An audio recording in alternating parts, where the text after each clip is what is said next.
الرحمن السلام علیکم. امید ہے کہ آپ خوش و خرم ہوں گے. اللہ آپ کو خوش و خرم رکھے. میں ہوں استقبال احساس اور آپ دیکھ رہے ہیں اردو دان. جیسے کہ آپ کو پتہ ہے اور آپ کے علم میں ہے کہ پچھلے لیکچر میں ہم نے پرنانی کا کچھ حصہ پڑھا تھا اور وہاں تک پڑھا تھا جہاں ان کو گھر کے کاغذات نہیں مل رہے تھے. تو اب اس سے آگے والا کا جو حصہ ہے اس کو پڑھتے ہیں. یہ صفحہ نمبر 13 آخری پیراگراف ہے. اپنی کتابیں کھولیں اور اس کو دیکھیں، پھر آ جاتے ہیں الفاظ معنی کی طرف اور جو ضروری نکات ہیں اس کی طرف. اچھا، جب پانی گلے گلے آ گیا، گلے گلے آنا مطلب حالات بہت خراب ہونا اور قرصام نے ناک میں دم کر دیا. ناک میں دم کرنا بھی محاورہ ہے، اس کا مطلب ہے کہ بہت زیادہ تنگ کرنا. تو پرنانی کی طرف متوجہ ہوئی. کوٹڑی کا کونا کونا چھان مارا، یعنی چھپا چھپا چھان مارا. بڑھیا کا گڑ گدڑ دیکھ ڈالا، ان کی تمام چیزیں جو فضول چیزیں تھیں وہ بھی دیکھ ڈالی. آخر کہنا ہی پڑا کہ نانی اماں تمہارے داماد کے آبرو پر بن گئی ہیں، کہ تمہارے داماد کی عزت پر بن گئی ہے. لوگ اپنے پیسے مانگ رہے ہیں، مکان کی بات چیت ہو رہی ہے. قبالہ دے دو گی تو جان بچ جائے گی، ورنہ یہ زہر کھانے پر تیار بیٹھے ہیں. ان کی نواسی نے کہا کہ اگر آپ ان کو گھر کے کاغذات دے دو تو بات بن جائے گی، ورنہ یہ کہہ رہے ہیں کہ میں زہر کھا کے مر جاؤں گا. بڑھیا ٹس سے مگر بڑھیا ٹس سے مس نہ ہوئی. ٹس سے مس نہ ہونا بھی معاہد اس کا مطلب ہوتا ہے کہ کوئی اثر نہ ہو، یعنی بڑھیا پر اس بات کا بھی کوئی اثر نہ ہو. غرض باؤلی ہوتی ہے، مطلب غرض سب کچھ کراتی ہیں. اب بڑی بی کی خاطریں ہونے لگی، ان کی جو ہے خوب عزت ہونے لگی. دونوں وقت آمنا خود کھانا لے کر آتی اور جب تک بڑی بی کھاتی وہ پاس بیٹھی ہوئی خوشامد کیا کرتی. خود ان کو کھانا کھلاتی، خود کھانا لے کے آتی اور ان کی جو ہے خوشامد کیا کرتی. آمنا کے میاں بھی آتے جاتے مزاج پوچھتے اور دن میں 1-2 مرتبہ منت خوشامد سے قبالے کی بابت دریافت کرتے اور کہ اس کے شوہر جو تھے وہ بھی ان کا حال پوچھتے اور 1-2 دفعہ جو ہے قبالہ جو ہوتا ہے یعنی گھر کے کاغذات ہوتے تو اس کے حوالے سے پوچھتے. پرنانی ٹھنڈے سانس بھرتی اور کبھی کچھ کہتی تھی کبھی کچھ، یعنی وہ صاف کچھ نہ بتا دیتی. اس طرح کئی ہفتے گزر گئے. ایک دن صبح کو آمنہ اور اس کا خاوند دونوں مل کر پرنانی کے پاس گئے اور حد سے زیادہ گڑ گڑائے. مطلب بہت زیادہ فریاد کرنا. تو بڑھیا نے صرف اتنا کہا کہ جنہیں تم نے چھیتڑے جان کر پھینک دیا تھا وہ سب مکان کے قبالے. چھیتڑے جان کر یعنی فضول چیزیں جان کر آپ نے پھینکا تھا تو وہ مکان کے کاغذات. انہی میں اس مکان کا کاغذ بھی تھا اور اس مکان کا کاغذ بھی اس میں تھا. وہ لا دو تو نکال دوں، کہ مطلب وہ چھیتڑے لاؤ تاکہ میں کاغذ نکال دوں. ان باتوں سے دونوں میاں بیوی مایوس ہو گئے اور مطلب برآری کی دوسری ترکیبیں سوچنے لگے. یعنی ان کی ان باتوں سے میاں بیوی مایوس ہو گئے اور اپنا مطلب پورا کرنے کے لیے اور طریقے سوچنے لگے. کہ مطلب ان کو لگ رہا تھا کہ ان میں کاغذ کہاں سے آگے، وہ تو کپڑوں کے فضول ٹکڑے تھے. اگلے پیراگراف کی طرف آ جائے. کاٹ کباڑ کی کوٹڑی میں اتفاق سے بلی نے بچے دیے. یعنی جو کباڑ کی کوٹڑی تھی اس میں بلی نے بچے دیے تھے. سارے بچے کوٹڑی میں جا گھسے. بلی کے بچوں کی تلاش میں جو ٹوٹی پھوٹی چیزوں کو ادھر ادھر کیا تو ایک کونے میں پرنانی کی دھلائی پڑی تھی. آمنہ کی چھوٹی لڑکی نصیرہ کو اور بہن بھائیوں کے خلاف پرنانی سے قدرتی لگاؤ. جو آمنہ کی بیٹی تھی نصیرہ اس کو پرنانی سے قدرتی لگاؤ تھا اور وہ بلی کے بچوں کے پیچھے اس کوٹڑی میں گئی. ان کو وہ دھلائی مل گئی. تو کیا ہوا کہ یہ دھلائی کو لے کر سیدھی پرنانی کے پاس پہنچ اور کہنے لگی نانی اماں آپ کی دھلائی مل گئی. نہ جانے کس نے کوٹڑی میں ڈال دی تھی. بڑھیا کے بدن میں دھلائی دیکھتے ہی جان سی آگے مطلب بہت زیادہ خوش ہو گئی. دھلائی کو کلیجے سے لگا اور نصیرہ کو لابو دعائی تھی.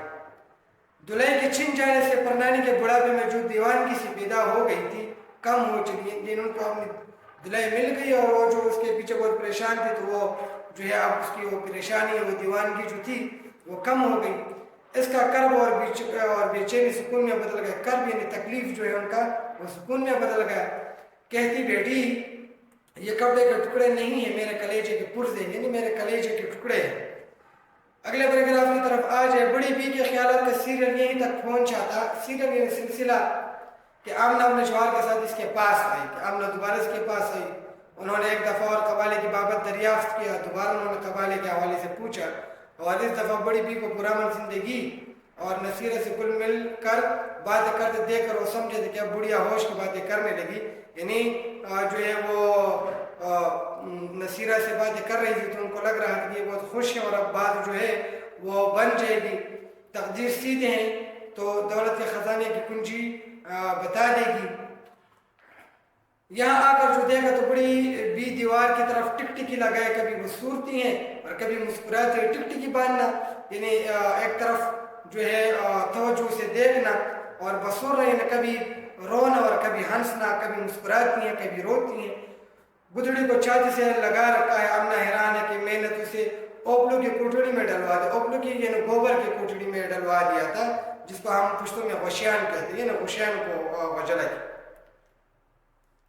یہاں کیوں کر آ گئی مصنوعی ہنسی ہنستے ہوئے بولی نانی اماں، پھر تم اس منحوس دلہے کو منگوا بیٹی کی دوبارہ لے کے آئی ہو، کیا اس میں لال جڑے ہوئے ہیں؟ لال یعنی قیمتی پتھر ہیں، کہ کیا اس میں کون سے قیمتی پتھر ہیں جو کسی آن چھوڑتی ہی نہیں، کہ آپ اس کو چھوڑتی ہی نہیں ہیں؟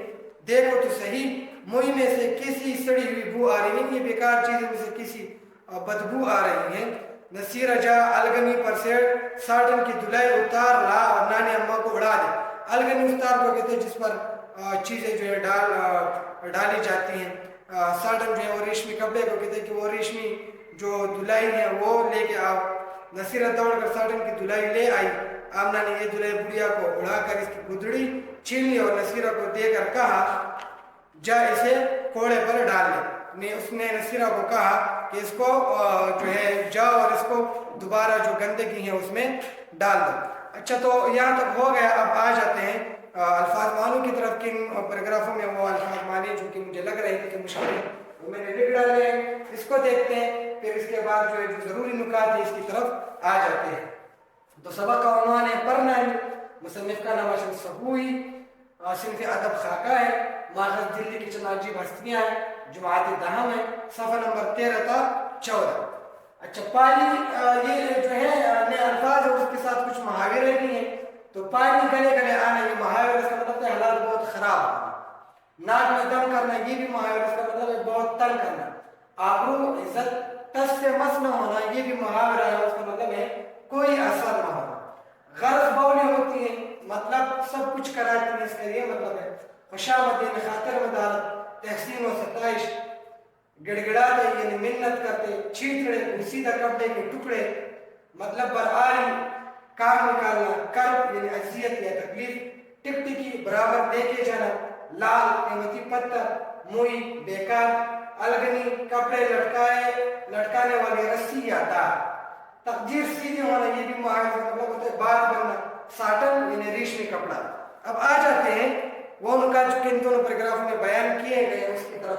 حالات خراب ہونا، یعنی پیراگراف جب شروع ہو جاتا ہے اس میں یہ ہوتا ہے کہ اس کے شوہر کی حالت بہت خراب ہوتی ہے، وہ گھر بھیجنا چاہتے ہیں لیکن کاغذات نہیں ملتے، پھر اس کے بعد کاغذات کے نہیں ملنے کی بات ہو گئی ہے، اور پرنانی کا خاموش رہنا، یعنی پرنانی جو ہے وہ خاموش رہتی ہے، وہ کوئی جواب نہیں دیتی ہے، ان کی بہت عزت کی جاتی ہے، ان کی خاطر مدارت کی جاتی ہے، ان کا خیال رکھا جاتا ہے۔ گڑگڑانا، پھر مطلب یہ ہو جاتا ہے کہ ایک دن دونوں میاں بیوی ان کے پاس چلے جاتے ہیں، ان کی بہت منت کرتے ہیں۔ نانی کی بات پر یقین نہ کرنا، نانی نے ان کو کہا کہ جس کو آپ چھیتڑے سمجھ رہے تھے، فضول سمجھ رہے تھے، انہی میں گھر کے کاغذات ہیں، لیکن ان کو یقین ہی نہیں آ رہا کہ یہ کیسے ہو سکتا ہے کہ اس میں ان چیزوں میں گھر کے کاغذات ہوں۔ اچھا نصیرہ کا کردار، نصیرہ جو ہے وہ آمنہ کی بیٹی ہے اور ان کو پرنانی سے بہت زیادہ لگاؤ تھا۔ دلائی کے ملنے کے بعد پرنانی کی حالت جیسے ہی نصیرہ جو ہے ان کو دلائی دے دیتی ہے پرنانی کو، تو وہ بہت زیادہ خوش ہو جاتی ہے، ان سے باتیں کرتی، ان کو اس دلائی کو گلے سے لگاتی ہے، اس کو کبھی دیکھ کر روتی ہے، کبھی دیکھ کر ہنستی ہے۔ دلائی کا دوبارہ چھیننا اب کیا ہو جاتا ہے کہ پھر جو ہے اس سے وہ جو دلائی تھی وہ دوبارہ چھینی جاتی ہے اور اس سے بہت زیادہ پریشان ہوتی ہے۔ تو امید ہے کہ یہاں تک آپ کو سمجھ آیا ہوگا۔ انشاءاللہ اگلے لیکچر میں دوبارہ آپ سے ملاقات ہوگی، تب تک اللہ پامان خدا۔